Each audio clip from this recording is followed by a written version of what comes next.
Comment Dieu se manifeste-t-il à nous aujourd'hui? Que nous dit-il de lui-même? Qu'il est au-delà de toute frontière?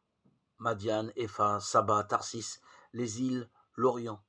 Les lectures nous bercent de noms géographiques exotiques dont nous ne savons pas grand-chose, mais qui nous ouvrent de poétiques et larges horizons.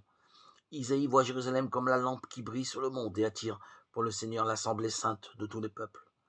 Quel éclat, quel souffle, quelle ampleur! L'apôtre Paul partage cet enthousiasme, proclamant que les païens sont associés au même héritage, au même corps, au partage de la même promesse dans le Christ Jésus. Éphésiens 3:6. Le don de Dieu est si large, si généreux, qu'il ne peut que déborder. Israël pour illuminer la terre entière et rassembler l'ensemble de ses enfants. Merveilleuse nouvelle pour les cœurs accordés à la miséricorde céleste, nouvelle moins bonne pour ceux qui sont tentés de mettre la main sur Dieu et d'assigner des limites à sa grâce.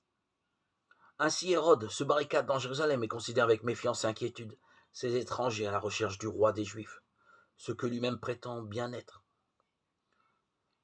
Entre ses mains, le texte biblique devient lettre morte. Il est consulté à titre purement informatif comme un atlas. Mais si Hérode est roi sur la terre, il n'a pas le pouvoir d'empêcher une étoile de briller dans le ciel, puisque Dieu mène son œuvre à bonne fin.